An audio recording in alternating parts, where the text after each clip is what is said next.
Sandra, that friend and colleague says that Sandra, or Sandy as she was known by her friends, that she loved her job as a nurse so much that younger nurses used to joke that they'd probably retire before she ever did. She also apparently went out of her way to help specifically the homeless population that came into the hospital. And that makes, of course, this news even more devastating. She was just the epitome of nursing. She was kind, she was caring, she took her job to heart. Days after a brutal attack at a Union Station bus stop, a beloved nurse lost her life. Sandra Shells worked at LA County USC Medical Center for decades, where she was highly respected and revered. She worked so hard to do the best for our patients, and we have sometimes a very difficult clientele at our hospital, and she just took the best care of them. Colleague Carol Enriquez worked with Sandy for more than 30 years. She had an affinity for mostly our homeless population that we take care of, and she just made sure they were well taken care of, got them the resources that they need, got them the food that they asked for. She was just the most kind-hearted person that I've ever worked with.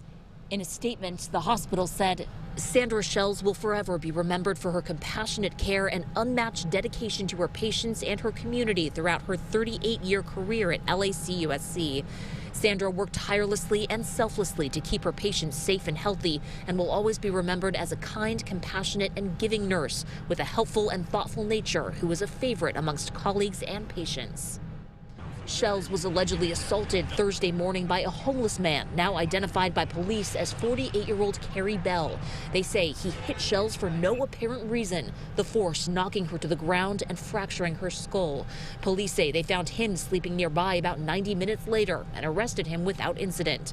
LAPD Chief Michael Moore says the tragedy could have been prevented, tweeting, "A tragic and senseless murder directly tied to the failure of this nation's mental health resources. We can and must do better. This victim lived her life for others. We are falling short." People need to remember Sandy for the amazing angel that she was here on earth. And honestly, as a nurse, I have a lot to live up to be at her level of kindness. Now, police say that Bell has been arrested multiple times in several other states. He had one prior arrest here in Los Angeles. He was booked on charges of attempted murder. Reporting live at Union Station, I'm Chelsea Edwards. Susan, send it back to you.